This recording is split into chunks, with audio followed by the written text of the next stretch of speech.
todas, obrigada pela presença. Estamos começando uma reunião do SIG de inclusão aí pelo recesso, agenda, montando a agenda. Então, essa é a primeira reunião na forma de webinário do SIG Dietética em 2021. A gente tem se reunido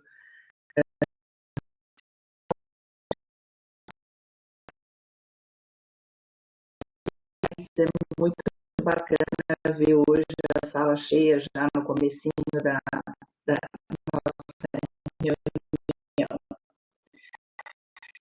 Eu queria antes dizer a todos vocês que as nossas reuniões são gravadas, tá?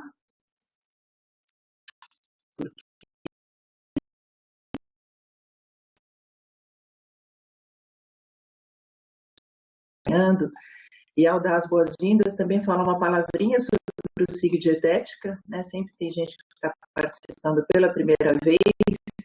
Então, o SIG é a sigla de Grupo Especial de Interesse e acontece sob o patrocínio da Rede Nutrição, junto à Rede Nacional de Pesquisa, e é um grupo que conta com financiamento 100% público. Então, a gente gosta sempre de reforçar aí os nossos vínculos, né, para dizer para vocês que o nosso objetivo tem sido, com as nossas reuniões, com os nossos webinários, trazer um espaço de discussão, de difusão, de atualização de conhecimentos técnicos científicos no campo da dietética, né, por entender a dietética como uma área estratégica para a soberania e segurança alimentar. Então, além dos nossos webinários, a gente também realiza estudos, parcerias acadêmicas, seminários, enfim, diversos mecanismos de intercâmbio científico e de diálogo com a sociedade. Nós coordenamos o SIG Dietética no Laboratório de Dietética Experimental da Unifesp, mas a gestão do SIG é partilhada com um comitê executivo, que é formado pelas professoras Angélica Maurício, da Universidade Federal do Paraná, e da Bezerra, da Federal do Mato Grosso, a Beth Sabé Slater, da Faculdade de Saúde Pública da USP, a Caroline Capitani, da Faculdade de Ciências Aplicadas da Unicamp, a Lília Zago, do Instituto de Nutrição da Universidade do Estado do Rio de Janeiro, a Samantha e eu, da Unifesp, né? A Samantha Mescoloto e eu, que somos da Unifesp, tá? Então, fazer uma pequena propaganda antes do nosso SIG, para esperar que vocês possam acompanhar as próximas ações também que a gente faz, tá? Antes também de apresentar a nossa convidada, queria dar alguns informes só para melhorar a nossa comunicação nessa reunião. Como já disse, a gente grava, então, para evitar ruído, a gente pede que todo mundo mantenha o microfone no modo mudo e no final da apresentação a gente faz uma rodada para perguntas, reações, comentários de vocês, tá? E vocês podem também se manifestar aí pelo bate-papo durante a apresentação da doutora Laís, que a gente vai fazendo uma fila aí de inscrições, tá? A nossa sessão pretende durar 1h30, então a gente deve reservar um tempinho final depois da exposição da nossa convidada para essas reações. E eu queria, então, finalmente fazer uma fala aí a respeito da nossa convidada. Já vou passando aqui a apresentação da doutora Laís. A doutora Laís é nutricionista e ela é mestre e doutora pela Universidade Federal de São Paulo. Ela é nutricionista pela PUC de Campinas. Eu paro de vez em quando, gente, porque tem um monte de gente entrando, eu preciso ir autorizando aqui as entradas. Então, às vezes, eu dou uma paradinha aqui só para conseguir autorizar as entradas das pessoas. E a doutora Laís atualmente é pesquisadora em alimentos do IDEC, né? E ela tem atuado, então, em políticas públicas e regulação de alimentos. Já vou pedir para a doutora Laís ir abrindo aí a sua câmera, também para poder se apresentar, para que vocês vão conhecendo. Muita gente já conhece, né? Doutora Laís fez parte do Grupo Qual e também do PET Saúde, de pesquisa em saúde coletiva, com ênfase em aleitamento materno, e participou do projeto de pesquisa e desenvolvimento de modelo matricial para inserção de ações de nutrição e dietética para o combate aos principais distúrbios nutricionais no PSF.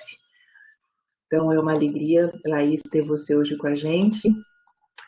E para apresentar rapidamente aqui o nosso tema, né, tem sido um desafio, todo mundo já está cansado de saber como as agendas internacionais de todos os países estão dedicadas a combater os efeitos do excesso de peso corporal, da obesidade, e embora esses temas sejam, né, uma alavanca aí na agenda de combate às consequências para a saúde e para o encurtamento do tempo de vida e da qualidade de vida, é também fato que este aumento do excesso de peso, da obesidade, esconde inúmeras outras questões que estão ligadas aos efeitos da má alimentação, né? Então, para carências nutricionais, empobrecimento do repertório alimentar, enfim, afetando a qualidade de vida das pessoas, né? Então, a escolha correta dos alimentos, apesar de todos os avanços e do acúmulo de conhecimento que a gente tem sobre qualidade nutricional dos alimentos, tem sido um desafio, né, para a gente que trabalha com nutrição. Aqui nessa sala, Laís, além de professores de dietética, também tem muitos estudantes de graduação em nutrição, de pós-graduação também, e pessoas interessadas na temática, né? Então, todo mundo aqui, de alguma maneira, já se aproximou com essa pergunta, né? Como é que a gente melhora a nossa capacidade de levar conhecimento para as pessoas e de fazer com que as escolhas alimentares sejam mais assertivas. Então, por isso, a gente tem a alegria de te ouvir hoje. Laís vai tratar de rotulagem nutricional, avanços pelo direito à informação no Brasil. E então, sem mais delongas, Laís, de novo, grata pela tua presença, te passo a palavra e está com você também aí o controle para os avanços, tá bom? Eu fico aqui no back segurando o bate-papo, quem quiser então se manifestar, eu vou registrando aqui, tá bom? Laís, obrigada, a palavra é sua. Obrigada. Semira, me só avisar que a minha apresentação, ela tá... eu não consigo ver mais a setinha. Ela não tá aparecendo todo o slide aqui para mim. Tá só o título, assim, sabe? Como se tivesse dado um zoom. Aí, agora foi. Consertei. Obrigada, Laís.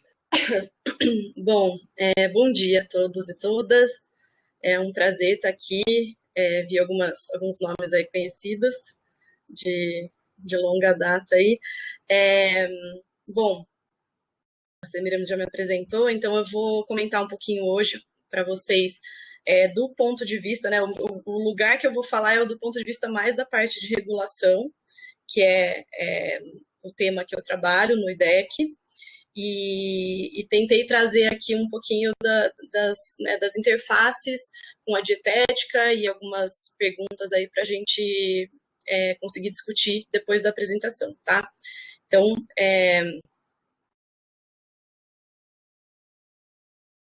vou ver aqui. Pronto. Foi, né? Aí, tá funcionando, né? Bom, tá funcionando, sim. Tá bom. Bom, então só antes de iniciar a minha declaração de não conflitos de interesses, né? Eu trabalho no Instituto Brasileiro de Defesa do Consumidor, que é o IDEC, e pelo IDEC a gente tem alguns projetos apoiados por algumas instituições internacionais, como o IDRC, que é do Canadá, a Bloomberg Philanthropies e o SSNC, que é a Swedish Society for Nature Conservation, e também pelo Instituto Ibirapitanga, que é um instituto nacional. Eu trouxe um pouquinho para vocês aqui só para contextualizar, né, do meu lugar de fala aqui. Não sei se todo mundo conhece o IDEC, então a gente é uma ONG de defesa do consumidor, já tem mais de 30 anos aí de atuação, a gente atua em âmbito nacional, apesar da nossa sede ficar em São Paulo, e a gente atua em diversas frentes, na verdade, né, então, como a gente está falando de direito do consumidor, né, a gente não fala só de alimentação, fala de diversos temas, a gente precisa ter todo um embasamento, né, toda a parte jurídica também e tal. Então, a gente atua desde as pesquisas que a gente faz lá, inclusive com parceiros acadêmicos e tudo mais. A gente atua em mobilização, conscientização do consumidor, a gente incide em políticas públicas, que é o famoso advocacy que a gente faz. E a gente também atua em ações civis públicas, sempre com esse foco mais do coletivo, né? Como eu disse, a gente não tem fins lucrativos, né, uma ONG, e a gente é mantido por contribuições de pessoas físicas, que são os nossos associados, e por essas fundações aí que eu mostrei no caso do Programa de Alimentos e outras instituições, fundações internacionais para os outros programas temáticos. Então, no caso no caso dos programas temáticos, aqui eu não vou falar especificamente de cada um, só contextualizar para vocês, a gente tem 6 programas temáticos e um deles é o Programa de Alimentação Saudável e Sustentável, do qual eu faço parte. No programa, a gente atua visando estimular os consumidores a adotarem hábitos alimentares saudáveis e sustentáveis, pressionar e fortalecer o papel regulador do Estado e induzir melhores práticas de mercado e políticas públicas que promovam a alimentação adequada e saudável, sempre com foco nas doenças crônicas não transmissíveis. E muito disso, né, vou mostrar um pouquinho mais para frente, mas também atuar no sentido de entender sistemas alimentares, ambientes alimentares. Acho que vocês aqui já conhecem, eu vi aí a logo, mas queria também falar um pouquinho da Aliança pela Alimentação Adequada e Saudável. A gente, pelo IDEC, faz parte, então é uma coalizão da sociedade civil, né, que luta aí pelo direito humano à alimentação adequada, em diversas frentes, em diversas agendas. Uma delas é a rotulagem, mas são agendas bastante amplas, extensas aí de atuação, desde aleitamento materno, agricultura familiar, conflitos de interesse, etc. Então, quem quiser conhecer também, tem bastante material bacana. E terminar a questão das redes aqui também para vocês conhecerem, que é uma novidade, a Colanza, que é a Comunidade de Prática América Latina e Caribe Nutrição e Saúde. A gente lançou na quarta-feira, no dia 10. E ela é uma comunidade de prática, né, uma rede que a gente tem atuado aí muito em relação à América Latina e, né, os países daqui em relação a sistemas alimentares. Então, a ideia dessa comunidade é que a gente possa atuar pensando a pesquisa, né, com pesquisadores acadêmicos, pensando a pesquisa para ser colocada na prática, né, para ter melhores políticas públicas mais efetivas e embasadas sempre nas evidências científicas. Então, tem essa ligação muito forte entre pesquisa e o advocacy, a incidência política. Para quem quiser conhecer também, a gente já está no site no ar, e quem quiser ser membro também. Bom, para iniciar, para dar um contexto maior aqui, né, a parte da rotulagem, a gente sempre pensa no ambiente alimentar que esses indivíduos estão inseridos, né? Então, em relação ao que a gente tem hoje, a gente tem um ambiente que não favorece as escolhas alimentares mais saudáveis, né? Pelo contrário, favorece as escolhas não saudáveis, que é o chamado ambiente obesogênico aí, e a gente tem diversas questões, né, pontos importantes a se considerar quando a gente pensa em ambiente alimentar. A gente tem a questão da publicidade de alimentos, muitas vezes o marketing enganoso, abusivo, e a regulamentação nem sempre dá conta disso, né? A maioria das vezes não dá conta. Então, a gente tem essa exposição das pessoas a esse marketing, a gente tem a questão dos produtos ultraprocessados nos ambientes institucionais, desde escolas, universidades até hospitais, outros espaços públicos aí. É sempre muito fácil encontrar o produto ultraprocessado para comprar, e o contrário também, né? O in natura, né? O produto saudável é mais difícil, ele não está tão acessível assim. Tem a questão dos preços, né, e daí a gente entra também na questão da tributação, então como isso se reflete aí no preço que chega para o consumidor na hora de comprar. A gente tem a questão dos conflitos de interesses, que é uma pauta bastante transversal, né, a todos os temas, quando a gente fala de ambiente alimentar, aí extrapolando a alimentação também, mas como esses conflitos eles estão inseridos desde os espaços de decisão mesmo, né, na tomada de decisão dentro do governo, mas também dentro da pesquisa nas universidades, né, como isso chega para os profissionais de saúde e, consequentemente, também chega para os pacientes, para os consumidores e para a população em geral. Né, como isso tem consequência, né, para a população em geral. A gente tem a questão da falta de políticas públicas eficazes, muitas vezes as políticas funcionam muito bem no papel, mas quando isso é levado para a prática, nem sempre há um monitoramento, uma fiscalização adequada, então isso não se dá de fato na prática. A questão da falta de educação nutricional, aí tem diversas questões também de inserir, né, a nutrição nos ambientes de educação, como uma matéria, né, como uma disciplina de fato. E a gente tem, finalmente, os rótulos que são incompreensíveis, né? Então, a questão da rotulagem que a gente vai tratar hoje, como que a gente tem hoje não garante o direito à informação para o consumidor, e daí isso também se mistura muito com a questão da publicidade, então eu vou mostrar um pouquinho para vocês de como estão os avanços aqui no Brasil.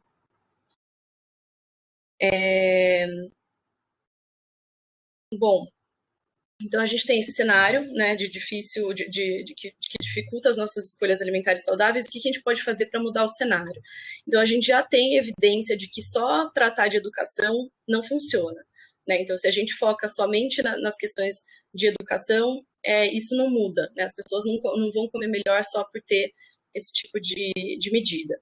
E para além disso, a gente vê muito a questão da culpa que é colocada em cima do indivíduo, né? Como se ele fosse o único responsável por tomar aquela atitude e fazer aquela escolha. Então, o que a gente precisa focar de verdade, o que a gente já sabe que funciona, são as medidas, como eu disse, que facilitem as escolhas alimentares, né? Então, que promovam um ambiente alimentar de fato saudável. Isso sim, a gente consegue ter uma melhora tanto nas escolhas alimentares quanto, né, consequentemente, no estado de saúde e nutricional da população.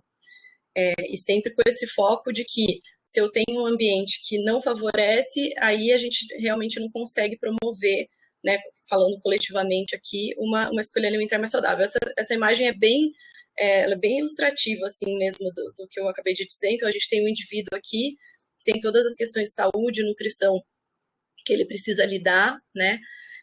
E se eu tenho uma sociedade, né, o Estado, o governo, o ambiente como um todo, favorecendo essas escolhas, né, então aqui a setinha da sociedade acaba diminuindo esse ângulo, e aí favorece o indivíduo a conseguir, de fato, lidar melhor com essas questões, né?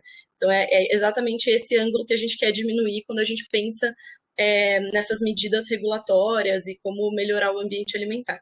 Uma dessas medidas é a rotulagem, e tem tantas outras aí que a gente trabalha para o avanço aqui no Brasil, América Latina de forma geral também, que a gente também pode comentar depois se vocês tiverem alguma curiosidade.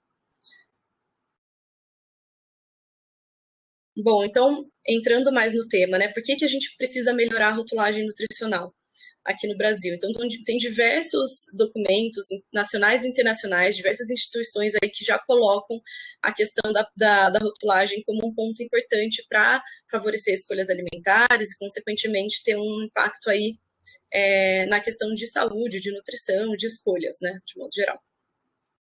Então, a gente tem a questão do CDC, né, que é o Código de Defesa do Consumidor. A gente trabalha muito com ele no IDEC, por motivos óbvios, né? A gente já tem a lei que diz que é o direito básico do consumidor, a informação adequada e clara sobre os diferentes produtos e serviços, né? E isso é trazido pela OPAS, isso é trazido pela própria Anvisa, pelo Códex Alimentários e outros tantos documentos aí que a gente tem disponíveis. Aí, para a gente começar a falar um pouquinho mais sobre a questão da dietética, né, e trazendo um pouco mais esse foco, eu trouxe aqui, que vocês já devem conhecer muito, o Guia Alimentar para a População Brasileira e como ele coloca os obstáculos, né, então o que a gente precisa superar para atingir, de fato, para alcançar uma alimentação adequada e saudável.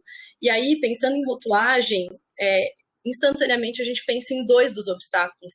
A gente pensa em informação, né, então é a informação que está disponível no pacote do produto para que o consumidor faça aquela escolha, ele escolha um produto e não o outro. Então tem toda a questão da informação nutricional, né, lista de ingredientes, alegações e tudo mais. E também o rótulo, ele também é um meio de fazer publicidade daquele produto, né? Quando a gente pensa em publicidade, normalmente a gente pensa nas mídias mais convencionais, TV, rádio, revista, e hoje em dia o que a gente vê são estratégias cada vez mais sofisticadas, mídias cada vez mais aquelas mídias que a gente não pensa e a gente vê a publicidade acontecendo. E o rótulo é um meio de publicidade super importante porque é no ponto de venda ali, no momento da decisão mesmo, que a pessoa está, né, de frente para a gôndola e ela tem essa publicidade estampada no rótulo e muitas vezes, na maioria das vezes, é o que mais chama atenção e não a informação nutricional como deveria ser, né?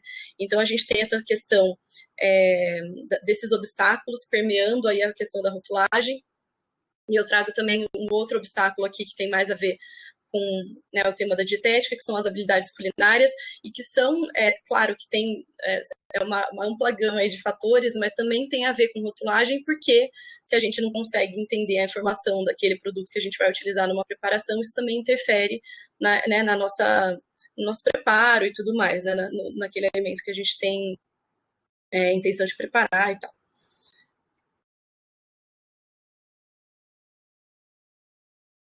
E aqui, em relação a uma pesquisa que a gente fez pelo IDEC em 2016, foi uma pesquisa online, né, com internautas, a gente também teve acesso a esses dados de incompreensão, né, dos rótulos.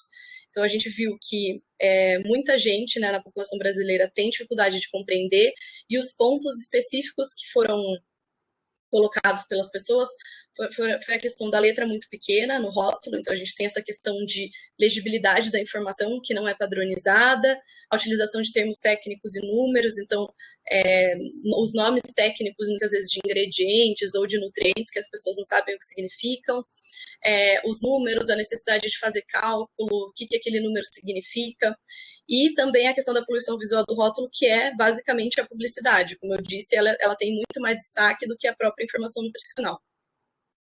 E aí a gente trouxe como algumas possibilidades de solução que foram muito bem aceitas pela população, a questão da inclusão do açúcar na rotulagem, a informação expressa por 100 gramas, a informação da tabela, e a questão da rotulagem frontal, que a gente vai falar um pouquinho mais também mais para frente. Então, com uma concordância aí grande dos consumidores. Aqui eu vou falar um pouquinho mais rápido, porque não é tanto foco, mas a gente precisa falar sobre o processo regulatório para entender como as coisas se dão e como a gente atingiu o que a gente tem agora de rotulagem, que a gente vai ter agora de rotulagem nutricional para o Brasil. Então, eu trouxe aqui uma linha do tempo do processo regulatório, e ela se inicia lá em 2014 com a Anvisa, né, colocando esse grupo de trabalho aí de rotulagem nutricional para os atores que se interessavam pelo tema.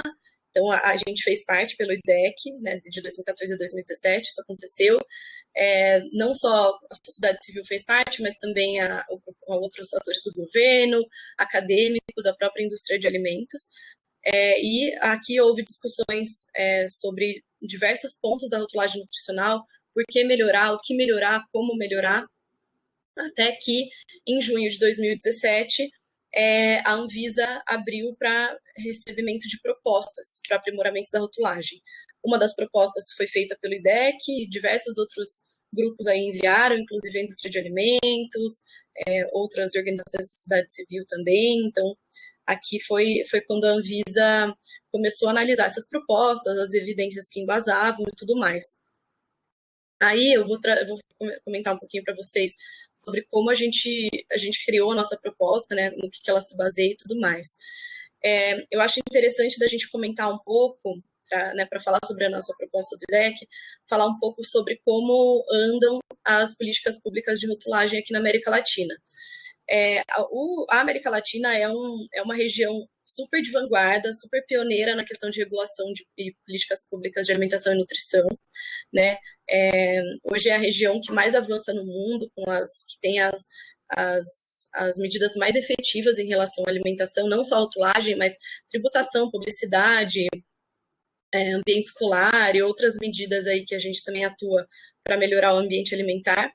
E a questão da rotulagem, que já existe há algum tempo, a questão do rótulo frontal e tudo mais, a gente sabe que existem diversos rótulos frontais no mundo, alguns deles de forma mandatória, a maioria deles de forma voluntária, e foi aqui na América Latina, mais precisamente no Chile, que a gente teve o desenvolvimento do rótulo de advertência, que a gente chama, né, que lá no Chile, desde 2016, eles implementaram esse rótulo em formato de octógono, né, então ele é um formato geométrico aí, na cor preta, indicando alto conteúdo de nutrientes críticos, no caso aqui do Chile é açúcar, gorduras saturadas, caloria e sódio. Então, a gente tem 4 opções e é assim que os produtos lá no Chile são encontrados. A partir do Chile, isso foi avançando aqui na região, que, né, foram vendo que, de fato, era uma medida que tinha um impacto importante, né, mudava a questão das escolhas alimentares. Então, a gente vê aqui no Peru desde 2019, isso também aconteceu, também no formato de octógonos.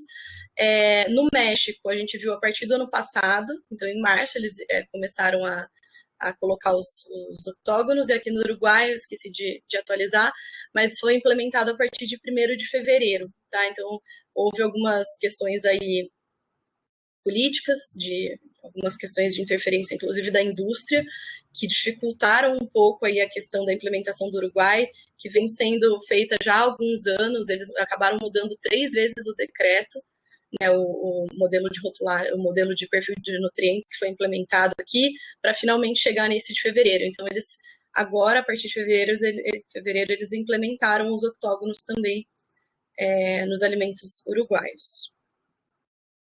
E aqui eu trouxe 2 experiências internacionais mais em detalhes aqui, porque a gente fala de pacote de medidas. O que é isso? Quando a gente tem mais de uma medida, né, de regulação dos alimentos se complementando, e isso faz com que elas sejam potencializadas, né? Então, os efeitos, a efetividade é muito maior por conta dessa junção de medidas. No Chile, a gente tem, além dos rótulos frontais em octógonos, como eu já mostrei, a gente tem mais 2 medidas. Então, os produtos que recebem octógonos, eles não podem ser publicizados para crianças, e eles também não podem ser vendidos em escolas. Então, por exemplo, a Açucaritas aqui, que é o Sucrilhos aqui no Brasil, a gente teria o Tony, o tigre aqui, né, o personagem infantil. Como eles recebem, o Sucrilhos recebe alto em açúcar e alto em calorias, ele não pode ter o personagem infantil. Da mesma forma, ele não pode ser vendido em escolas. O Cheetos é a mesma coisa, ele é alto em calorias, então ele também, acho que era um tigre também aqui do Cheetos, ele perde o personagem infantil lá no Chile por conta do alto conteúdo de calorias. No caso do Peru, eles também têm a implementação do rótulo de octógonos, né, o rótulo frontal de octógonos, e para além disso, não só na embalagem, eles devem, né, as marcas devem mostrar o alto conteúdo dos nutrientes críticos. Eles também têm que usar essas advertências na publicidade, então são as advertências publicitárias. Então, por exemplo, a Coca-Cola, ela é alta em açúcar, então ela vai receber na garrafa, na lata, o octógono, mas também na máquina de refrigerante que faz a publicidade da Coca-Cola.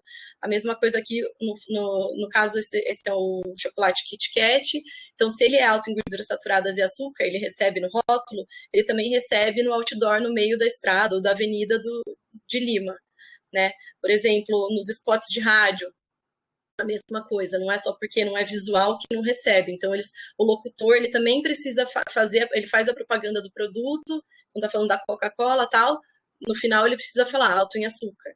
Então, da mesma forma, são as medidas que se complementam e, de fato, potencializam o seu efeito.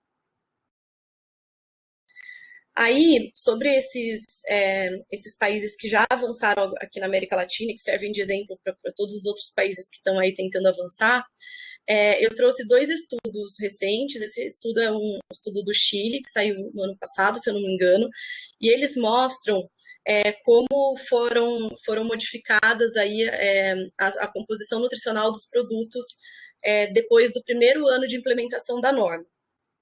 Então, eles mostram que os produtos, né, classificados como alto em, eles diminuíram de 51%, que era antes da lei, né, essa porcentagem, para 44% depois da lei, da entrada em vigor.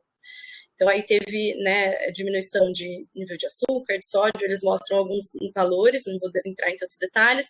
Então, isso mostra, claro que isso não é né, isso é um estudo que não necessariamente mostra causa e efeito, mas eles sugerem que essa mudança da composição nutricional sugere que, de fato, as indústrias estão reformulando seus produtos por conta da lei, né, da implementação da lei. Inclusive, eles trazem, né, tem alguns outros exemplos, mas eu trouxe esses daqui de bebidas açucaradas e de cereais matinais. Então, eles mostram no roxo a pré-implementação e no verde, após a implementação, como diminuiu o número de produtos, né, a porcentagem de produtos que recebia os octógonos. Aqui, no caso, alto em açúcares e aqui calorias e açúcares. E esse foi um estudo também publicado no ano passado, é um estudo de modelagem, né, ele mostra uma projeção, na verdade, foi feito no México, então estava no ano exatamente que foi implementado, né? Então esse foi um estudo que eles fizeram antes, de fato, de saber a efetividade da norma, né, da implementação lá da norma. Então, eles mostram que com a implementação dos rótulos de advertência, seria reduzido o número de calorias per capita diário lá né, entre os mexicanos, e isso vai representar a prevenção dos casos de obesidade nos primeiros 5 anos, desde a implementação da norma, e isso, consequentemente, tem um efeito aí também na economia, nos custos de saúde, né, nos custos relacionados à obesidade. Aí, finalmente, então, com essas experiências aí acontecendo aqui na região, lá em 2017, a gente propôs um rótulo frontal também de advertência aqui para o Brasil, que foi enviado para a Anvisa. Lá na época, a gente se baseou muito no modelo do Chile, que era o que estava implementado, né? E a gente produziu esses rótulos em parceria com designers da informação da UFPR. Então, a gente estudou bastante o que significava cada formato, né? O tipo de letra, o que seria escrito no rótulo e tudo mais. E a gente finalmente chegou nos triângulos de advertência, também mostrando o alto conteúdo dos nutrientes críticos, né? Então, a gente consegue visualizar bem aqui nessas embalagens fictícias, como é uma informação clara e objetiva, ela é fácil de identificar, né? Então, a legibilidade boa, ela chama atenção, não precisa fazer cálculo, ela tem uma rápida interpretação. Diferente, por exemplo, do semáforo nutricional ou de um GDA, que você precisa fazer conta, precisa interpretar números e interpretar diversas cores ao mesmo tempo. Aqui a gente bate o olho e vê que quanto mais triângulo, pior é o produto, né? Então, idealmente, a gente escolheria produtos sem selos.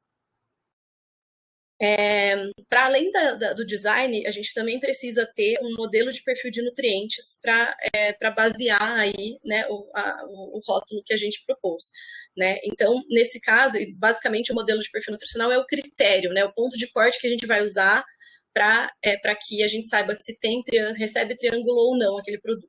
Então, a gente se baseou no modelo de perfil nutricional da OPAS, que é esse documento que vocês também já devem conhecer. E ele tem 2 critérios, na verdade, né? O primeiro critério é a questão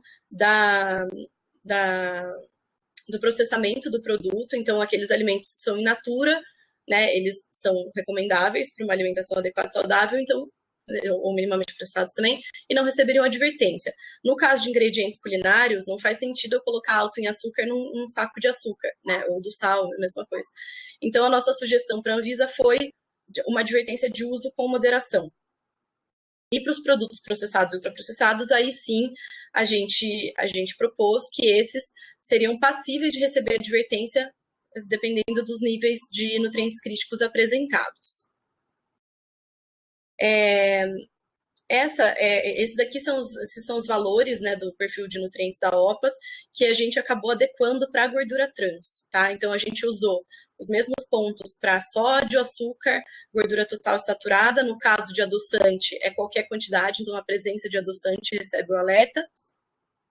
E para a gordura trans, a gente acabou colocando para qualquer quantidade, também muito por conta da questão da identificação na lista de ingredientes. A gente tem toda a questão né, da tabela nutricional que a gente tem pela regra, né, pela lei. A gente pode dizer que é 0 gordura trans se ele for até 0,2, né, de gordura trans por porção do alimento. Então, a gente adaptou aí para qualquer quantidade. Então, a gente propôs 6 selos de advertência para a Anvisa.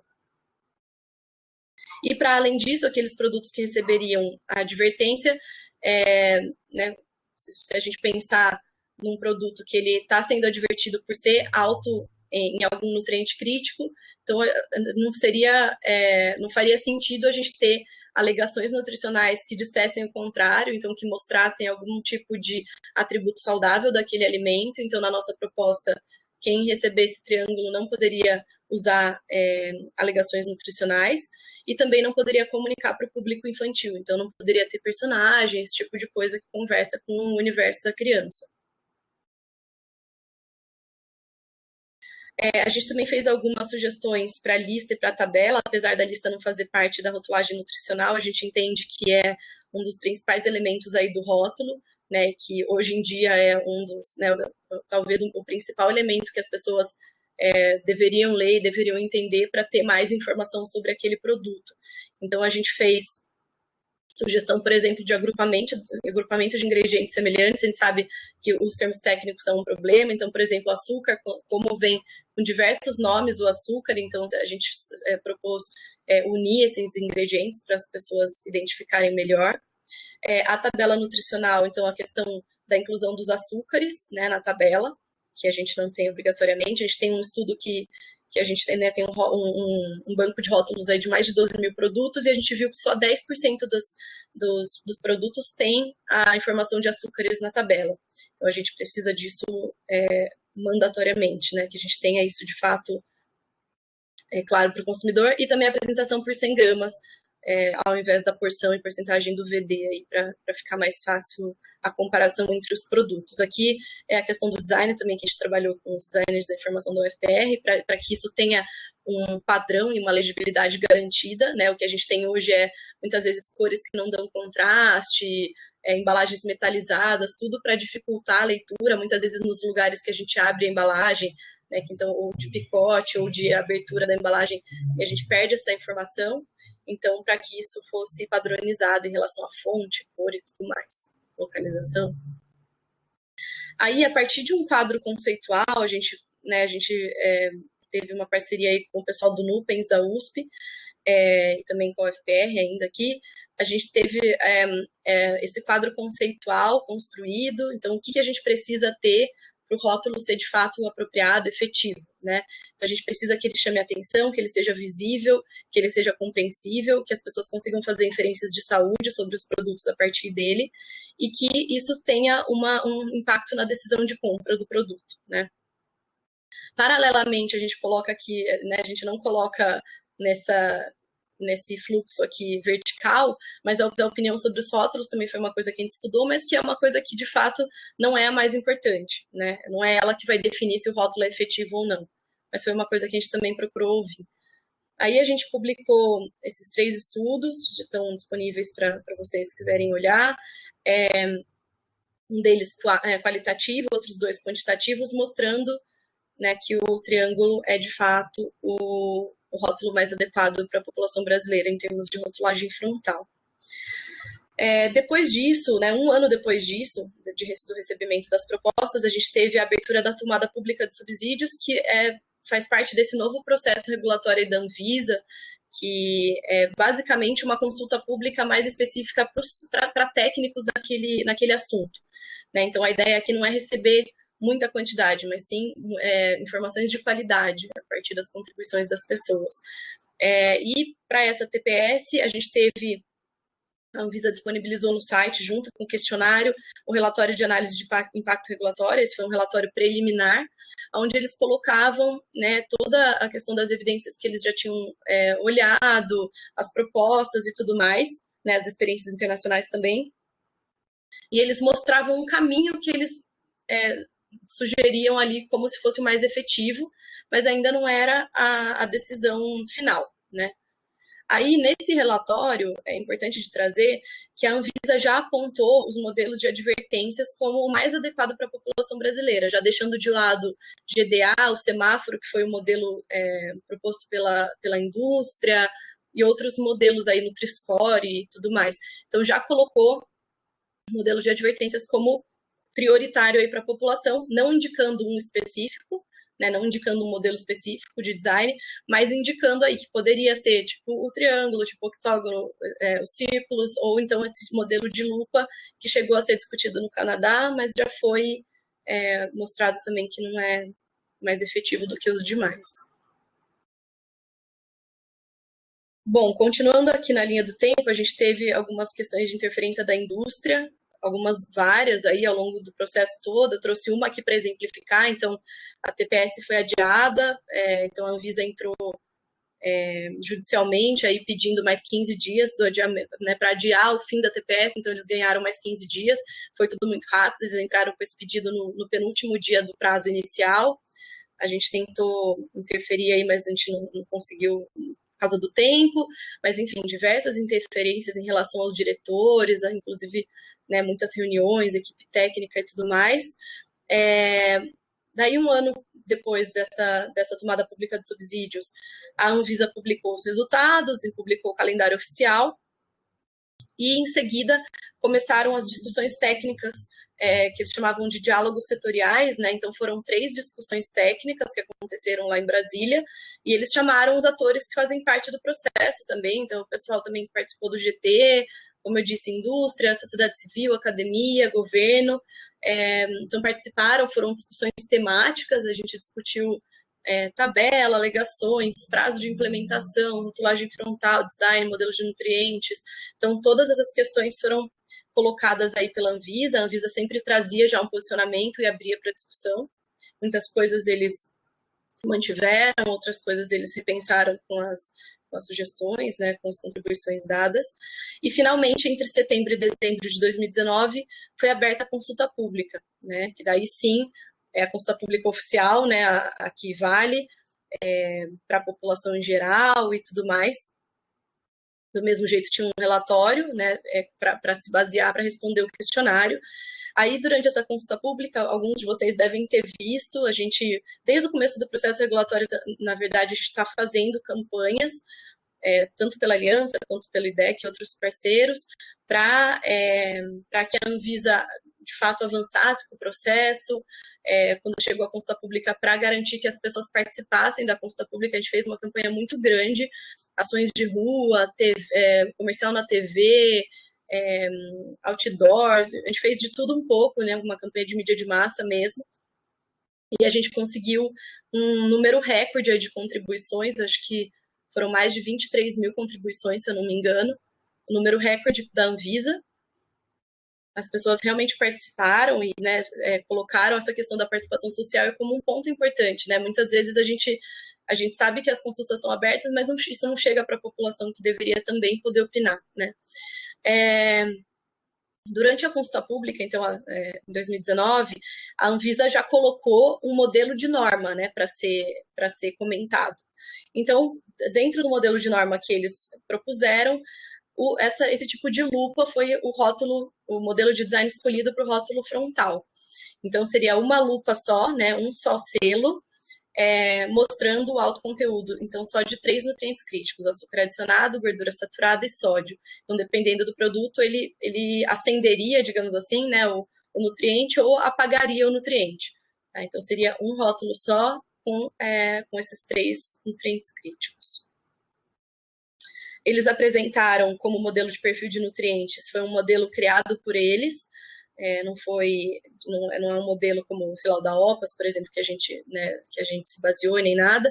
Foi um modelo que eles criaram com a base de 100 gramas ou 100 ml, dependendo se sólido ou líquido, e foi um perfil faseado. Então, eles propuseram um limite temporário e o limite definitivo, né? Então, para a indústria se adequar para os 3 nutrientes críticos. A gente acabou também fazendo, por conta dessas discussões de perfil de nutrientes que estavam acontecendo muito fortemente na Anvisa, a gente também acabou fazendo um outro estudo sobre os perfis de nutrientes. Eu acho que quando a gente quando a gente fez esse estudo, acho que nem estava a gente nem tinha as últimas informações ainda da consulta pública, se eu não me engano. Mas, enfim, a gente acabou aplicando o modelo de perfil de nutrientes da OPAS, o modelo mais rígido da Anvisa, que era o limite definitivo, e o último, o Chile também tem faseado, né? Eles têm 3 pontos de corte aí, eles já chegaram no último hoje em dia, e a gente aplicou o mais rígido também chileno. E quando a gente aplicou nesse banco que eu falei, né, de 12 mil rótulos, a gente viu que, pelo da OPAS, a gente teria 62% dos alimentos e bebidas rotulados, pelo da Anvisa, 45%, e pelo do Chile, 41%. Um ponto importante é a questão dos adoçantes. Então, o da OPAS inclui a questão dos adoçantes, sendo que o da Anvisa e do Chile não. E o que a gente viu no Chile foi que, apesar de efetivo e de ter tido muitas mudanças aí, a gente viu que teve uma substituição do açúcar pela indústria de alimentos pelos adoçantes, já que a gente tinha alto em açúcar, mas a gente não tinha alto em adoçantes ou contém adoçantes. Então, o que aconteceu foi que a indústria migrou de ingrediente aí, então substituiu o açúcar por adoçante, era uma coisa que a gente estava bastante preocupado aqui no Brasil, né? Então, por isso a gente sugeriu o modelo da OPAS, inclusive. Bom, um ano depois da consulta pública, aí calculem que a gente estava no meio da pandemia, né?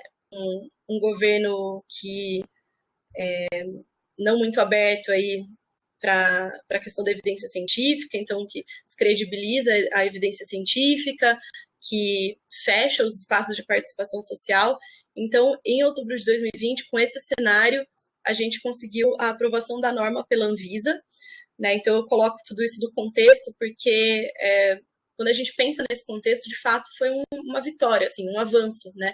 Da gente ter conseguido concluir um processo de 6 anos de discussão da rotulagem em um contexto bastante adverso, né?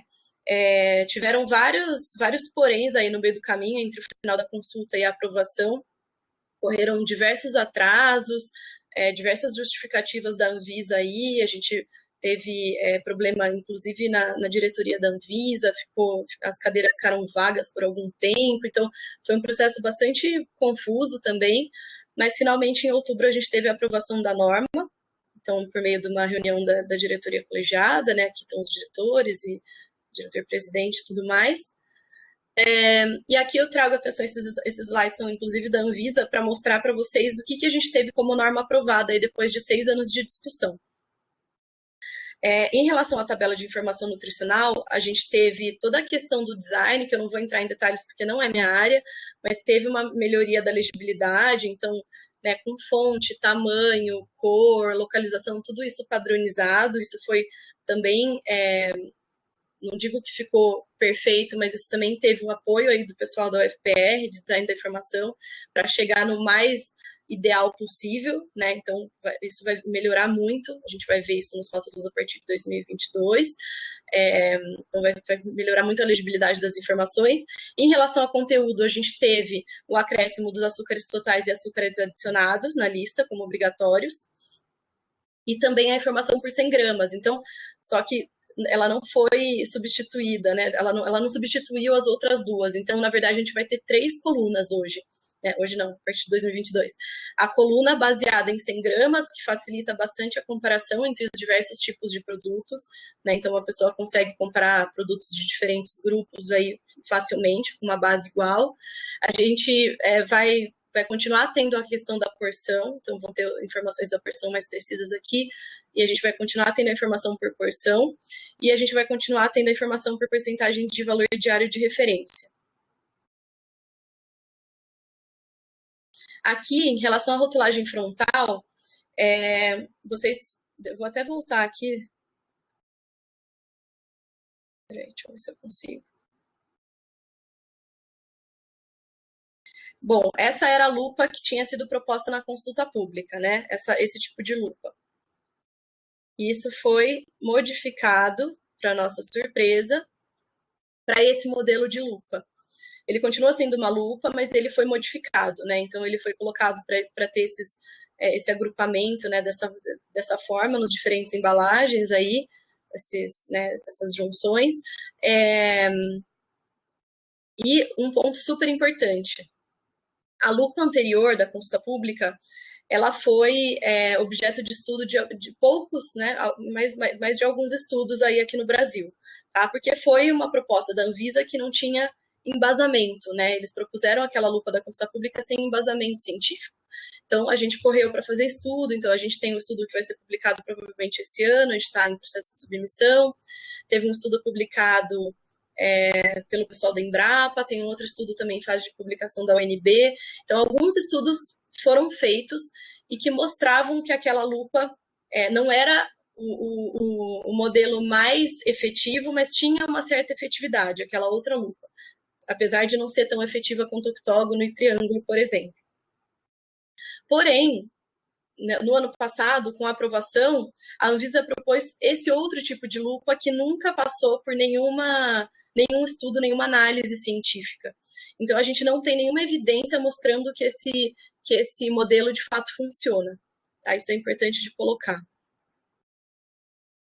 Aqui também não vou entrar em detalhes, porque também não é minha área, mas toda a questão do rótulo frontal, eles propuseram espaçamento, tamanho, como isso vai ficar em cada tamanho de embalagem e tudo mais. E o que eu queria destacar aqui é o quão pequeno vai ficar em comparação aos outros rótulos. Então, aqui a gente tem o que a gente tinha proposto, isso daqui foi uma aplicação da UFPR, quando assim que saiu a norma, a gente correu para pensar, né, tudo isso, porque foi uma surpresa de fato, e a UFPR aplicou aqui para a gente ver como ficaria. Então, os rótulos dos triângulos, a lupa que passou na consulta pública e a lupa aprovada pela RDC nova. Então, a gente vê muito claramente o tamanho, né, como diminuiu, e a legibilidade também da informação, como ficou mais difícil, né? E sobre o triângulo, a gente tem, bom, para mim fica muito óbvio como ele é mais visual, como ele chama mais atenção. E o que eu queria destacar é que a lupa, tanto a da consulta quanto a que foi aprovada, a gente acaba tendo uma lupa só para designar 1, 2 ou 3 nutrientes críticos. Quando a gente tem o triângulo, o octógono, ou qualquer outro rótulo de advertência, a gente tem a repetição do símbolo. E isso é muito importante para dar mais poder para essa informação chegar para o consumidor. Né? Então, a gente ter 2 triângulos é diferente de você ter uma lupa com 1, 2 ou 3 ingredientes, nutrientes críticos em excesso. Né? Então, o poder da mensagem é diferente.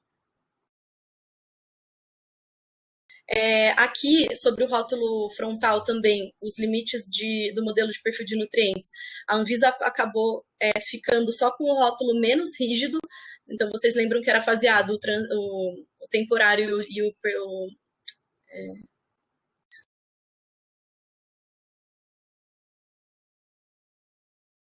ficando só com o temporário. Não temos uma justificativa plausível para isso, tá? Então, foi isso que foi colocado. A gente está com um modelo de perfil de nutrientes que, de fato, não rotula todos aqueles produtos que deveriam ser rotulados. Isso é um ponto super importante também. Em relação às alegações, que a gente tinha sugerido personagens infantis, né, alegações nutricionais de qualquer natureza, que elas não fossem permitidas quando tivesse rótulo frontal. E o que a Anvisa decidiu é que quando tiver o rótulo frontal de sódio, não pode ter alegação sobre sódio. Quando tiver rótulo frontal sobre gordura saturada, não pode ter alegação de gorduras nenhuma.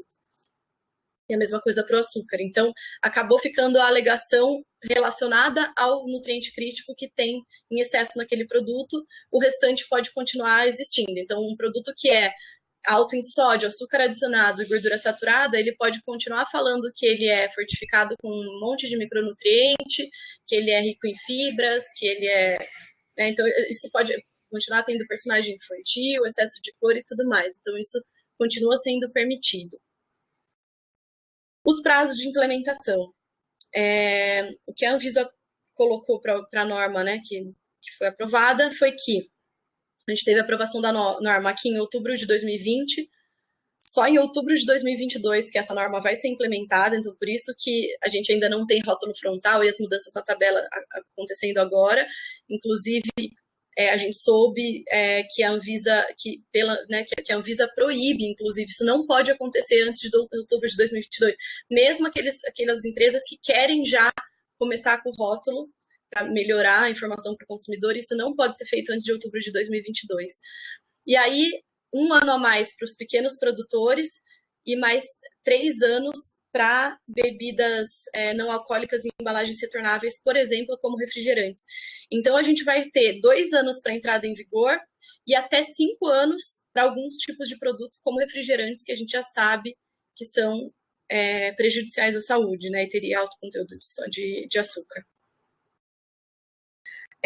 Eles propuseram também, isso é algo novo, porque o processo regulatório da rotulagem foi pioneiro aí nessa questão da análise de impacto regulatório, então foi quase que um piloto assim, para a Anvisa mesmo, para ver como funciona. Os outros processos também estão andando dessa forma, mas o da rotulagem foi o primeiro. Então, a gente vai ter essa questão da avaliação do resultado regulatório, que a Anvisa pretende fazer ao longo aí do tempo da implementação, e eles têm alguns pontos específicos que eles vão dar mais atenção aí de reformulação de produto e uso de edulcorante, bebida alcoólica e desalcoolizada, perfil nutricional, embalagens pequenas e modelo de rotulagem frontal e da tabela. Então, são alguns pontos aí que eles querem olhar mais para a efetividade, e eles se colocam disponíveis aí e dispostos para promover as mudanças necessárias. Em relação a isso, né, eu coloquei para vocês toda a questão do avanço que foi a gente ter conseguido passar uma norma nesse contexto político tão difícil, né, mas a gente também tem muitas críticas em relação à decisão que a Anvisa tomou. Então, essa foi uma nota que a gente publicou assim que a gente viu a norma, né, assim que saiu a norma no mesmo dia, com os pontos críticos da norma em si. Eu já comentei diversos deles aqui, então tem toda a questão do modelo que não tem evidência científica comprovando, isso é super perigoso, pode sofrer questionamentos jurídicos, inclusive, né, porque a gente não sabe o que vai acontecer com essa norma, com esse modelo, o perfil de nutrientes sem justificativa por terem escolhido um perfil mais frouxo do que foi colocado na consulta pública, a questão do prazo de implementação, que é um absurdo esse tempo todo, né, sendo que é algo que a gente discute há 6 anos, né, e a gente já tem todas as experiências internacionais aí demonstrando, e resultados também de evidências e tudo mais, mostrando a urgência do tema. Questão das alegações, né, claro que da gente ter só a proibição de alegações sobre o nutriente crítico em questão, então como a gente vai continuar tendo informações dúbias para o consumidor, né, falando que o produto é não saudável porque é alto em alguma coisa, mas ao mesmo tempo tendo um monte de publicidade fazendo com que aquela pessoa acabe selecionando aquele produto por elas, e muitas vezes a gente sabe que a informação positiva acaba cancelando a negativa do ponto de vista do consumidor, né? E na verdade isso não acontece, né? Ele continua sendo alto em sódio, alto em açúcar, alto em gorduras, mesmo ele sendo fortificado com vitamina X, né? Então, então a gente teve essas críticas, né? A gente publicou, divulgou isso. E aqui eu trouxe um estudo super recente, saiu na semana passada, se eu não me engano, foi um estudo da OPAS, com a Universidade da Jamaica, governo da Jamaica, se eu não me engano, e eles estão também estudando os rótulos frontais, né, com base em tudo que a América Latina e Caribe vem apresentando aí. Eles fizeram um estudo para analisar o modelo de design do perfil, e daí aqui eu só trouxe, não vou entrar em detalhes, mas eles trouxeram os resultados de como os octógonos, né, eles compararam octógonos com a lupa e com o semáforo, como os octógonos eles são mais efetivos para as pessoas identificarem corretamente o produto que é menos saudável, na questão da opção de compra, então para as pessoas escolherem comprar o menos saudável também, o menos não saudável, na verdade, aqui e do outro lado também. E aqui nesse último gráfico, eles mostram o número de respostas corretas em relação ao conteúdo de nutriente crítico dos produtos. A mesma coisa, os octógonos conseguem identificar melhor os nutrientes críticos, né? A pessoa consegue identificar melhor com os octógonos. Aí, com base em toda essa questão do processo regulatório, que eu sei que não é exatamente a discussão aqui, eu queria trazer para a gente discutir e abrir para vocês, se quiserem falar e tudo mais, para trazer um pouco mais para a dietética, duas questões-chave. Então, a possibilidade de utilização do perfil de nutrientes para o preparo de refeições, então, em restaurantes, refeitórios e tudo mais, como esse perfil poderia ser utilizado. Então, considerando que a rotulagem nutricional tem suas limitações, né, ela não está em todos os produtos, não chega para o consumidor em todos os alimentos que ele consome, e toda essa questão da briga regulatória, como leva tempo e tudo mais.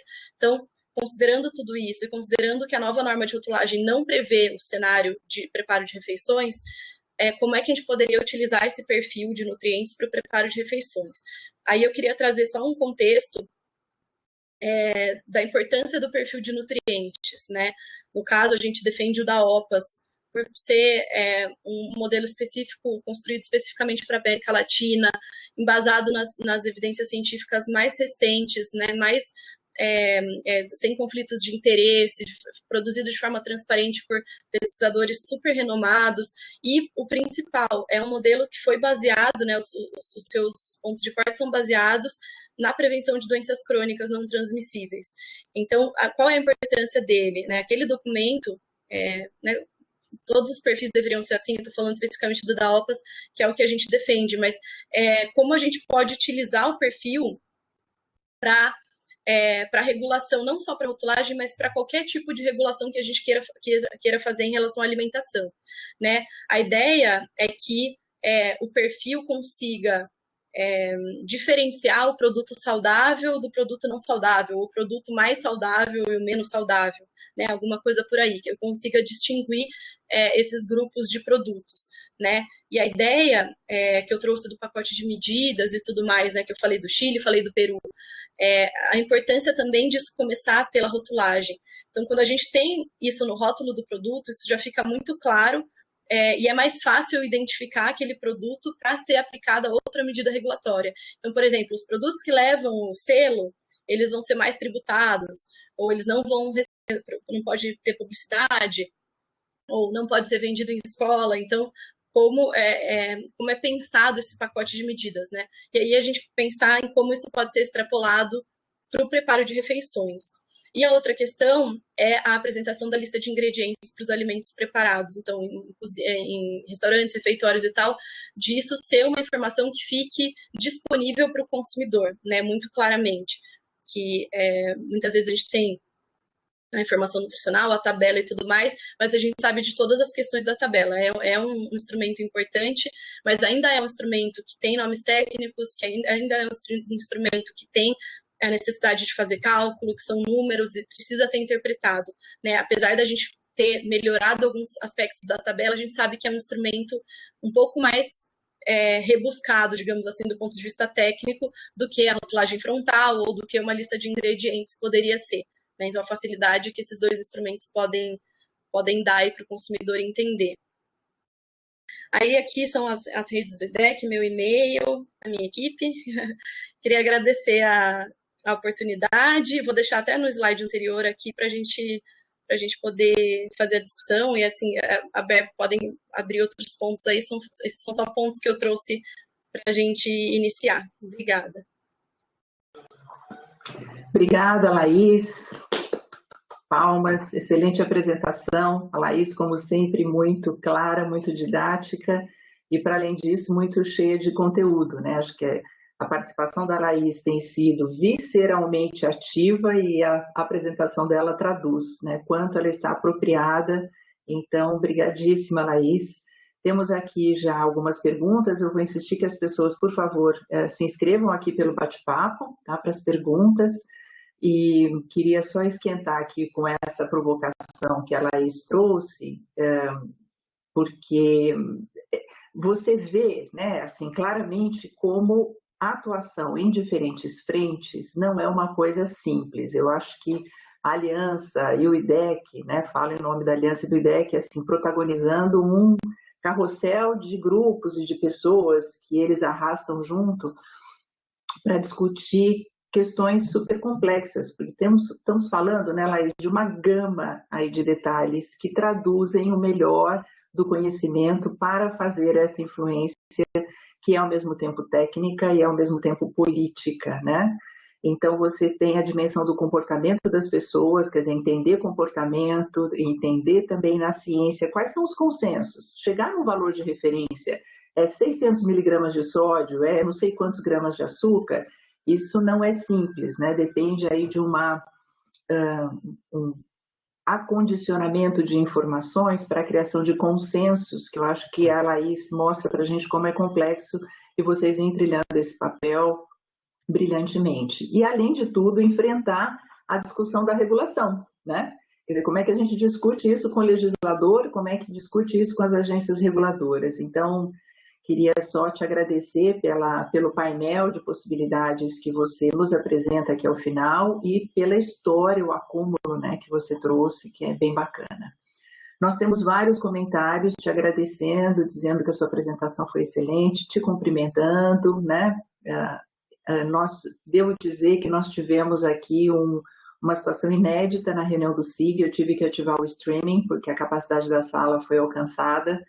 Então, isso não tinha acontecido antes na história do SIG Dietética, tá, Laís? Então, para você ver como a temática foi brilhante, aqui agradeço a professora Caroline Capitani, que foi ela na construção da agenda do SIG. A gente sempre faz essa agenda um ano antes, né?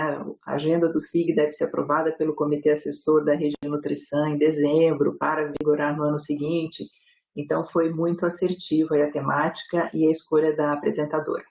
Então, vou passando aqui para as perguntas, Laís. A Carolina da Silveira te pergunta o seguinte: como dimensionar as quantidades de açúcar? Só tenho tabelas que dizem sobre os carboidratos e que não especificam diretamente o açúcar intrínseco do alimento, né? Eu vou reunir aqui com mais uma, aí de repente você consegue agrupar a resposta, tá? A Aline Oliveira, de São Paulo, diz que nesses países que já adotaram a rotulagem frontal, além dos edulcorantes, existe algum outro tipo de ingrediente que foi utilizado pela indústria para tentar contornar e evitar ser enquadrado nos alimentos que teriam que receber algum dos avisos? Tá? Então, acho que se você puder enfrentar essas duas, aí estou aguardando aqui, então, novas perguntas. Temos ainda 25 minutos até o fim da reunião, só para a gente se posicionar. Combinado. Obrigada, gente, pelas mensagens que eu tô tentando ler aqui, mas tem bastante. Obrigadão. Eu acho que é uma temática realmente muito do mundo, né? Falar de alimentação é falar com a população inteira, e falar de rotulagem é a mesma coisa. E eu acho que é um assunto que está em pauta, talvez a primeira medida regulatória que a gente consiga, de fato, avançar dentre todas essas que precisam ser melhoradas, é uma das primeiras que a gente está conseguindo avançar, de fato, e rumo às outras também, né? A gente continua trabalhando em paralelo. Bom, em relação ao açúcar, isso realmente é um problema. Quando a gente foi aplicar os modelos para a gente fazer os estudos aqui, para apresentar para a Anvisa, e, como eu disse, a gente faz pesquisa para advocacy, pesquisa para incidência política. Então, a gente sempre pensa as nossas pesquisas, o que vai ser útil para o processo, para a discussão e tal. Então, a gente correu para fazer essas pesquisas de perfil de nutrientes e a gente esbarrou na questão do açúcar. Né? Como eu disse, a gente tinha só 10% da informação disponível nos produtos ali. Então, assim, a gente fica com essa, por enquanto, a gente fica com a falta da informação, não tem muito o que fazer. Para o modelo de perfil de nutrientes da OPAS, ele traz uma saída. Deixa eu ver se eu consigo. Eu consigo compartilhar aqui? Tela? Consegue sim. Aí do lado do símbolozinho da câmera, deve ter um símbolozinho de uma luzinha, assim, como se fosse um... Ah, achei. Achou? Aí você consegue compartilhar. Peraí. Achei. Me fala só se vocês estão vendo. Tá. Te aviso aqui. Dá para ver? Tá chegando, Laís. Não sei se está muito pequeno. Posso até dar um zoom aqui. Se você puder dar um zoom, melhora, mas está dando para ver sim. Dá para ver, né? Bom, então, isso é uma saída que o perfil de nutrientes da OPAS traz. Ela não soluciona tudo, porque no Brasil a gente não tem, até agora a gente não tem a obrigatoriedade de nenhuma informação de açúcar, né? Mas para aquelas informações que a gente tem na tabela de informação do açúcar total, a OPAS traz essa possibilidade para calcular, com base no açúcar total, calcular os açúcares livres daquele produto. Então, eles trazem as porcentagens para você aplicar de acordo com os grupos de alimentos, por exemplo, tá? Então, isso é uma saída para quando a gente tem a informação do açúcar na tabela, açúcar total. Quando a gente só tem carboidrato, de fato, a gente ainda não tem como ter esse tipo de informação. A gente está ansioso para ter obrigatoriedade dessa informação na tabela. Enquanto isso, a gente realmente não tem como calcular. A obrigatoriedade na tabela, inclusive, ela vai ao encontro da informação nutricional frontal. Né? Se eu não tenho obrigatoriedade de ser na tabela, eu não consigo colocar o rótulo frontal. Então, isso vem muito casado, né? A questão da tabela a gente conseguiu avançar bastante, apesar de não ter sido perfeito, tem toda a questão ainda da porção, da porcentagem de VD que foi mantida, mas a gente conseguiu bastante avanço na questão da tabela, né? E isso vai garantir que a gente tenha a informação, inclusive, para aplicar rótulo frontal e para fazer mais estudos, para fazer monitoramento, para fazer fiscalização e tudo mais. Então, de fato, isso é um gap aí que a gente tem de informação. A outra pergunta era sobre dos nutrientes, dos ingredientes que foram utilizados, né, na América Latina. Então, inclusive sobre adoçante, né, que eu trouxe aqui a questão do Chile e tudo mais, a gente não tem ainda um estudo publicado sobre isso. Porque, por exemplo, esse estudo que eu apresentei, ele mostra que teve mudança de composição dos produtos, né, que a gente vê uma possibilidade de provavelmente uma reformulação da indústria mesmo em relação aos produtos, mas a gente não tem um estudo mostrando essa migração de um ingrediente para outro, tá? Isso a gente, essa observação do adoçante é realmente uma observação mesmo que a gente tem, né, dos parceiros e tal, mas a gente não tem dado ainda. Então, sobre outros ingredientes, a gente também não sabe. Eu acho que é uma coisa que a gente consegue pensar, né? De novo, estou fazendo só trazendo alguns pensamentos mesmo, né? Informações não científicas. Mas, assim, a questão do açúcar para o adoçante é uma substituição muito clara. Às vezes nem tira o açúcar, né? Ele diminui o açúcar, mas incorpora mais de um adoçante, muitas vezes, no produto. Muitas vezes também, por exemplo, refrigerante zero, que tira o açúcar, incorpora o adoçante e também aumenta o teor de sódio, por exemplo. Então, são coisas que a gente observa. Muito provavelmente, né, a minha previsão aí seria que vai ter muita utilização de aditivos, aumento de utilização de aditivos ou até novos aditivos. A indústria está sempre aí se modernizando e tudo mais, então isso é uma possibilidade disso acontecer por conta dessas substituições aí que vão precisar ser feitas para conseguir perder o rótulo frontal, né? E uma outra questão que não tem especificamente a ver com o rótulo frontal, mas eu acho que também é uma coisa para a gente ficar de olho, é a regulação da gordura trans, que passou em 2019, já não me perdi nos anos, mas eu acho que foi 2019 ou 2018, e vai começar a ser implementada agora a primeira fase de restrição agora em julho, se eu não me engano. E com a questão da gordura trans, isso também é uma preocupação nossa. O que eles vão substituir? Né? Vai tirar a gordura trans, vão colocar o que no lugar?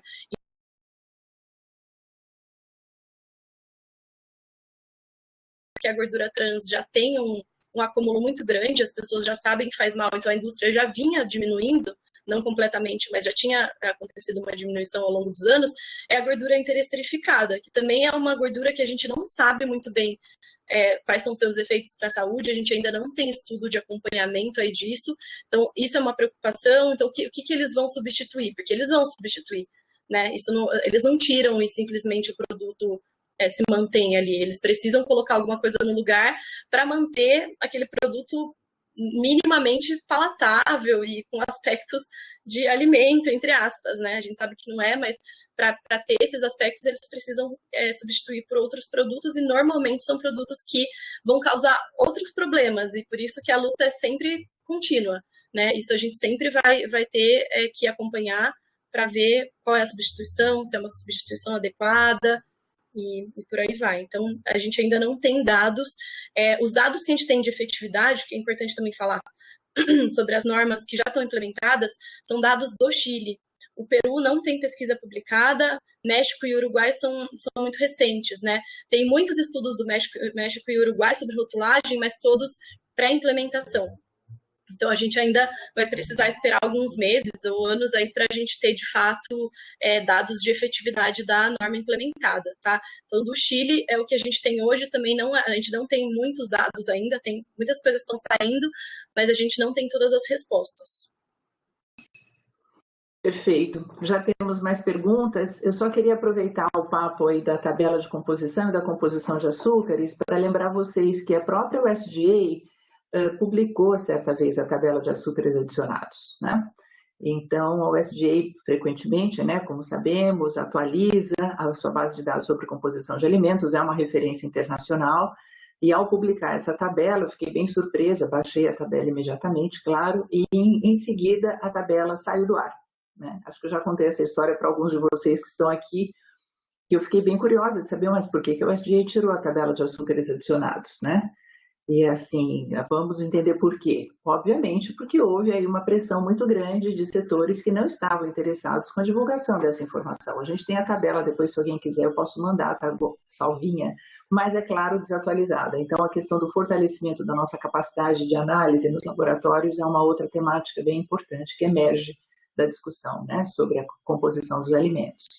Bom, seguindo nas perguntas, Laís, vou fazer agora um grupinho de 3, tá bom? A Rosângela te cumprimenta também pela sua apresentação e diz o seguinte, que no final você fala a respeito das preparações em restaurantes, e a pergunta vai nesse sentido. Quando verificamos que em restaurantes, por questões de custos, são incluídos no cardápio alimentos que são sabidos ter esses nutrientes em excesso, como os nutricionistas devem agir nesse ponto, tá? Aí a professora Raquel queria agradecer porque ela divulgou a sua aula aqui na turma de marketing do curso de nutrição da UFG, então bacana, hoje temos outras pessoas diferentes aqui, bem-vindos aí os alunos do marketing da UFG. A Ana, que fala lá do Chile, ela traz 2 perguntas. A primeira, entrando então o açúcar adicionado, está definido como se faria a fiscalização? Ela traz a coisa dos métodos de laboratório ou boas práticas, né? Fiscalização é a pergunta da Ana. E a segunda, sobre a utilização de lista de ingredientes para alimentos preparados. Se fica na regulação futura, como se poderia ajustar aqueles pequenos produtores que estão regularizados, tipo pequenos restaurantes?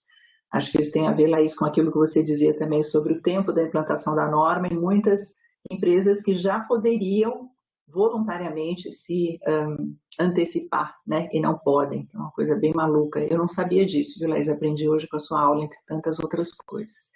E a terceira, para a gente concluir aqui, embora a Ana tenha feito 2 perguntas, eu vou incluir mais uma, então. Se existe algum plano relacionado à adoção de advertências ligadas à presença ou excesso de aditivos, que é da Aline. Depois, se quiser, eu volto em alguma coisa. Elas estão aqui no bate-papo. Tá, eu vou responder de trás para frente, que tá mais fresco na minha cabeça. Bom, sobre aditivos, isso não teve nenhuma discussão em relação à advertência, nem nada disso. Eu vou trazer o exemplo do adoçante aqui, que é mais ilustrativo, eu tenho mais informações para vocês entenderem um pouco de como essa questão se dá, né, nesse tipo de discussão regulatória. O adoçante foi uma das propostas que a gente fez, né, de ter um triângulo contém adoçantes, muito por conta do que a gente viu acontecer no Chile e, né, de ser uma preocupação. O que a Anvisa justificou por não ter colocado o adoçante como um dos nutrientes, ingredientes críticos para a rotulagem frontal, que isso estaria sendo discutido, né, seria discutido no âmbito do Mercosul. A gente também participa das reuniões do Mercosul, né? A gente participa como observadores nas reuniões dos países e a gente participa ativamente do grupo né, dentro do Brasil, né, do grupo da Anvisa, inclusive tem reuniões essa semana. Então, assim, o que eles colocam é que isso, a discussão vai ser decidida, né? Tipo, o consenso vai ser gerado aí no âmbito do Mercosul sobre esse tema. A mesma coisa a gente tem visto sobre lista de ingredientes, então tem outros pontos que são discutidos dentro do âmbito do Mercosul ali. Vocês imaginam que o Mercosul é colocado muito pela indústria de alimentos, especialmente como uma barreira para a gente avançar internamente, né, com regulação de rotulagem, por conta da harmonização prevista aí, né, dentre os 4 países, né. A gente já viu algum tipo de avanço aqui no Brasil acontecer em relação à rotulagem, independente do Mercosul, por exemplo, a rotulagem de alergênicos e tudo isso. A gente já tem precedente que mostra que a gente pode avançar. Então, assim, isso foi muito trazido pela indústria, como isso seria um problema e tudo mais. Então, isso é uma questão que a gente também está monitorando e a gente tem acompanhado tanto as discussões de rotulagem geral quanto as reuniões de rotulagem nutricional e frontal dentro do Mercosul. Tá? Então, só para vocês entenderem que muitas vezes o buraco é mais embaixo do que o que a gente dá conta de trabalhar aqui. Né? A gente tem tentado, mas às vezes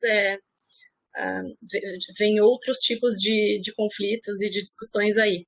Tá? Então, aditivos, a gente não teve nenhuma discussão em relação a isso por hora. E vocês viram que, né, de todos os nutrientes que a gente propôs, ficaram só 3, né? Então, A gente vai vendo como, de fato, são um passinho de cada vez mesmo, que a gente consegue avançar. Deixa eu voltar aqui na Ana, né? Açúcar adicionado, está definido como se faria a fiscalização. Então, Ana, eu não tenho a informação exata para te passar. Se eu não me engano, a questão da fiscalização para açúcar adicionado e tudo mais está na norma. Eu acho que seria melhor, não vou falar aqui porque eu não tenho certeza, tá? Precisaria olhar na norma. O que eu sei é que não é fácil, né, os métodos laboratoriais, a gente já fez algumas análises laboratoriais, não são muito simples, assim, tem métodos específicos, não é qualquer método, não é qualquer laboratório que consegue fazer essas análises. Não sei se a Semiramis tem informações aí mais precisas sobre esse tipo de coisa, mas eu sei que não é todo laboratório que faz. Então, essa eu fico te devendo, mas provavelmente isso tem na RDC ou na instrução normativa, que tem mais detalhes sobre a RDC. Posso depois passar os números aqui para vocês. Sobre a utilização de listas de ingredientes para alimentos preparados. Preparado, você diz, né, em restaurantes, essas coisas. Se fica na regulação futura, como se poderia ajudar aqueles pequenos produtores que estão regularizados, tipo pequenos... Então, isso não está na legislação, né? Eu trouxe para como que a gente poderia extrapolar a questão do rótulo no produto embalado para a gente pensar refeições, preparo de refeições. Então, isso não está na legislação, tá? Isso a legislação é só para produtos embalados. O que eu trouxe aqui é uma possibilidade que eu acho que seria interessante, vocês, né, como da área de dietética, podem falar melhor que eu, como para a questão da garantia do direito à informação, seria adequado de se ter os ingredientes que fazem parte daquela preparação. Não só do ponto de vista de direito à informação básico, assim, mas até pensando em pessoas, pessoas com alergia, com restrições, com intolerâncias e tudo mais. A gente sabe que a gente pode perguntar para o garçom, para a pessoa que preparou e tudo mais, mas de ter isso mais visível e como uma informação básica ali para o consumidor, eu acho que isso seria interessante. Não sei se eu entendi a sua pergunta, se era mais ou menos isso? Eu penso que sim, realmente é uma questão que escapa um pouco, né, até o escopo do que a gente consegue fazer na legislação, né? Quer dizer, consegue que a legislação traga, né? E é complicadíssimo. A questão dos laboratórios, tem uma outra pergunta que entrou na sequência sobre análise também. O Brasil ainda não conseguiu ter um parque de laboratórios para bromatologia com certificação disponível para a gente fazer essas consultas. Esse é um desejo antiquíssimo, desde antes do projeto TACO, para quem já me ouviu falar do TACO há décadas, que a gente gostaria de ter esse apoio, né? E um país que preza a soberania e segurança alimentar deve proporcionar para os seus empresários e para os cidadãos, além dos cientistas, esses têm um pouco mais de condição de fazer análise de alimentos, mas, sobretudo, empresários e cidadãos que não têm essa estrutura, né? Então, acho bem complicado a gente conseguir isso no cenário atual, tá? Laís, podemos seguir? Acho que era da Rosângela agora, né? Estou lendo aqui. Isso, é a primeira dela. Das preparações de restaurantes. Quando verificamos que em restaurantes, por questões de custo, são incluídos no cardápio, alimentos são sabidos ter esses nutrientes em excesso. Como os nutricionistas devem agir nesse ponto? Que pergunta difícil isso, né? Então, a sugestão, né, que eu trouxe para a discussão, de novo, isso não é regra, isso não está na legislação de rotulagem, tá? Foram só pensamentos para a gente poder extrapolar a rotulagem, né? A gente tentar melhorar também a questão do preparo das refeições com base no que a gente aprendeu em rotulagem, digamos assim, né? E como eu trouxe aqui, a questão do perfil de nutrientes, ele é um ponto super importante para qualquer tipo de regulação, né? E aí, pensando que as refeições preparadas e tal, a gente não tem uma legislação específica sobre isso, se seria útil, e se seria viável, na verdade, né? Isso até vocês podem dizer melhor que eu, utilizar esse perfil de nutrientes para o preparo de refeições. Aí eu acho que é um jogo muito específico de cada restaurante, de cada refeitório, de cada empresa, porque a gente sabe que, né, tem essas empresas terceirizadas e tudo mais, e é um jogo que as nutricionistas de UAN têm que fazer em relação a ao equilíbrio de manter preços e custos que normalmente são muito baixos, né? A ideia é sempre gastar o mínimo possível e ter uma refeição de qualidade. Aí, eu acho que realmente é o equilíbrio que a cada nutricionista precisaria encontrar de acordo com o tipo de gestão ali que tem naquele restaurante ou refeitório, etc. Né? Eu não acho que seria simples, mas eu acho que seria... eu acho que dá um norte para nutricionista, né? Quando a gente tem uma abertura maior, dependendo do tipo de gestão, para que tenha uma garantia, uma segurança maior de que, de fato, aquela refeição está sendo preparada dentro dos níveis ali de nutrientes críticos mais adequados e sempre essa questão do visar a saúde e visar o lucro, que é difícil de equilibrar. Né? Eu não tenho uma resposta para essa pergunta, mas eu acho que é com certeza um desafio e eu acho que é muito específico de cada tipo de gestão mesmo. Mas eu não sei, eu coloquei isso para vocês como uma possibilidade, talvez, uma coisa interessante, mas eu de fato não sei se é uma questão plausível e relevante para preparo de refeições. Eu acho que é super plausível e relevante, Laís. E assim, já temos 6 minutinhos para terminar. Eu só vou fazer 30 segundos de comentário sobre essa questão, porque eu acho que é o estudo da dietética, né? Por isso que o SIG também tem tentado fortalecer aqui com colegas que ensinam dietética, estudantes que gostam de tratar do tema, sobre a necessidade de nós avançarmos nas nossas diretrizes nacionais sobre o que é uma boa alimentação, sobre o que é uma alimentação saudável. Então, acho que implanta o guia, por enquanto, tá bacana, né? Ter o guia, eu acho que é uma orientação para quem trabalha em restaurante bem legal. Eu não quero tomar tempo. As perguntas finais, gente, nós vamos ter que encerrar agora. Se alguém quiser fazer mais alguma perguntinha ou comentário, dou mais 1 ou 2 minutinhos para a gente poder cumprir o tempo, tanto com a nossa convidada quanto com todo mundo que está aqui. A Mabel está te perguntando, Mabel Córdoba. Oi, Mabel, que bom que você está aqui, muitos colegas queridos hoje aqui. Ela traz que no Equador a rotulagem frontal de semáforo foi associada a um programa de letramento em saúde chamado Plano Nacional del Buen Vivir. Qual é a sua opinião sobre esse trabalho conjunto, Laís, entre ministério, nesse esforço comum para que a população seja beneficiada? Eu acho que é mais o que você tem feito aqui também, né? Algumas pessoas me pedindo a tabela, mandei meu e-mail aí no bate-papo, se alguém quiser a tabela de açúcares adicionados, está desatualizada, já avisei vocês, né, mas eu mando com prazer, tá bom? Também a Carolina falando novamente sobre os parâmetros, né, e a Caroline Capitani, integrante aqui do nosso comitê executivo, dizendo sobre a análise de alimentos usados em preparações culinárias em Wuhan, que ela coordena algumas pesquisas na FCA, mas o maior entrave é a abertura das empresas terceirizadas, para que possamos coletar os dados, né? Imagino aí as fichas técnicas, os cardápios, né, Carolina? Será que existe alguma maneira de conseguir esse acesso? Podemos pensar em colaboração.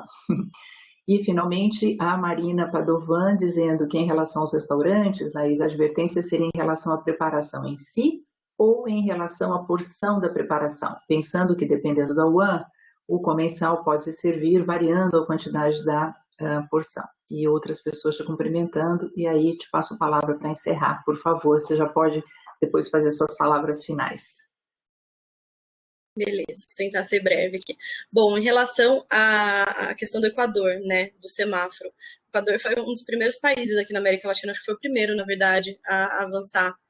Foi super importante, né, eles têm um semáforo mais quali lá, não tem números e tal, ele é mais de cor, com todas as críticas que a gente tem ao semáforo, claro, né, mas foi super importante para que a região avançasse de fato. E aí a questão, eu não conheço esse programa de letramento, esse plano nacional aí, mas isso é uma questão super importante, super relevante.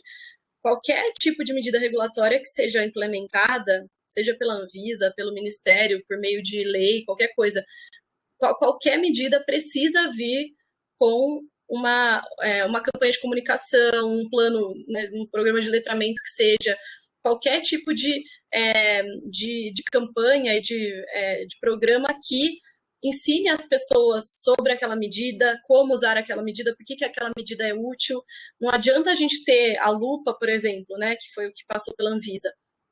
Daqui um ano e pouco, a gente ter o rótulo frontal, de repente, surgindo nos supermercados.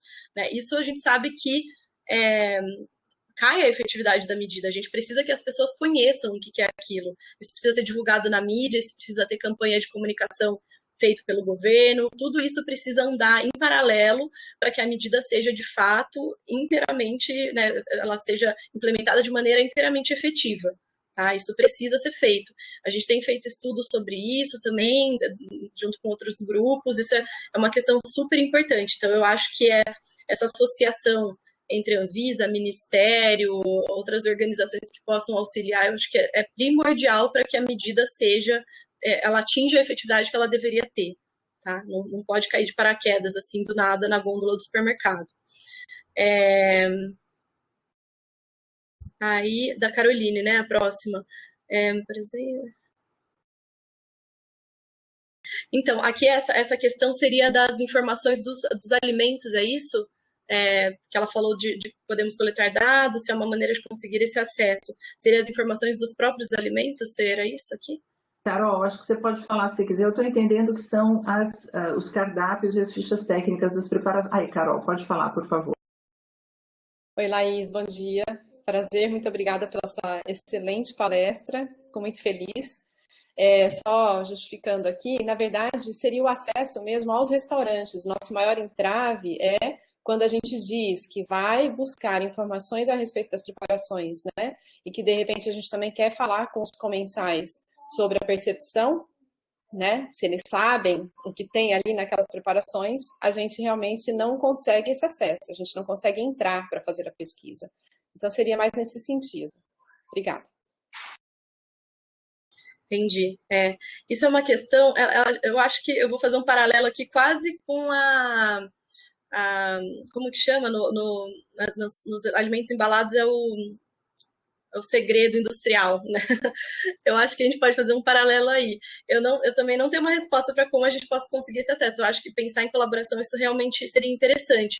Mas eu vejo isso, dependendo até do tipo de restaurante, talvez refeitórios sejam mais fáceis da gente ter acesso, mas dependendo do tipo de restaurante, de fato, eu acho que é quase que um segredo industrial que a gente não consegue chegar nem na questão de ter acesso a uma lista de ingredientes ou da gente conseguir aplicar um perfil de nutrientes, mas eu acho que vocês, como, né, profissionais que atuam em dietética, conseguiriam de fato pensar uma colaboração dependendo do tipo de restaurante que vocês desejam ter acesso, sim.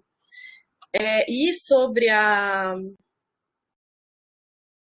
Marina, né, agora, advertência em relação... Então, a advertência aqui, Marina, dependendo né, depende do perfil de nutrientes que você quer aplicar, né? O perfil de nutrientes que a Anvisa vai colocar agora, né, vai implementar, ele é com base em 100 gramas do produto, tá? Então, a base dele é 100 gramas ou 100 ml do produto. Então, essa é a base que a gente utiliza para fazer o cálculo, para aplicar aqueles valores, os pontos de corte. Da OPAS, ele já é diferente, ele é por porcentagem do VET, porcentagem do valor daquele produto. Então, dependendo do perfil de nutrientes, você aplica de uma forma ou de outra, tá? Então, se você souber a base, eu acho que por porção só o semáforo, por exemplo, a indústria propôs o semáforo, eles faziam com base na porção, porque é o que eles defendem. Eles defendem a porção, inclusive, na tabela, e tem todas as questões aí que a gente também tem diversas críticas em relação à porção, né?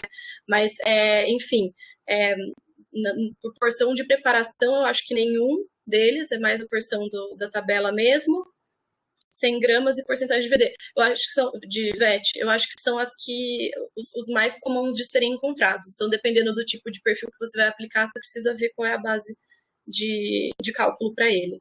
Mas normalmente são cálculos simples de serem feitos, assim.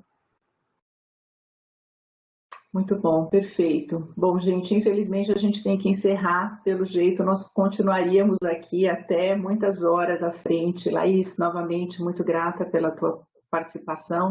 É sempre uma alegria ter você por perto. A Laís está sempre por perto, né? A gente vai se encontrando vez ou outra e, mais do que tudo, ver quão grande tem sido a sua contribuição para esta área, para este campo de atuação, que não é trivial para o nutricionista. Acho que poucos nutricionistas trilham uma carreira como que a Laís tem feito. Talvez um dia você possa vir aqui só para conversar com a gente sobre isso, Laís, que eu acho que seria também uma temática bem bacana para você compartilhar com os nossos estudantes. Então, quero agradecer a todos e todas que estiveram aqui. Coloquei aí no bate-papo o caminho para fazer registro de presença para as pessoas que precisam desse registro e também fazer uma avaliação da nossa sessão. E a agenda do nosso SIG está disponível na RNP, também coloquei aqui no bate-papo o endereço, espero contar com todas e todos nas próximas reuniões. Caríssimos, muito obrigada. Laís, um beijo, não sei se você quer falar mais alguma coisinha antes de encerrar. Queria só agradecer, é muito, muito, muito, é um prazer estar aqui. É muito bacana ver o pessoal participando e se ligando num tema que é tão importante. Então, convido a todos para acompanharem o trabalho do IDEC, o trabalho da Aliança, da Colanza também, para quem quiser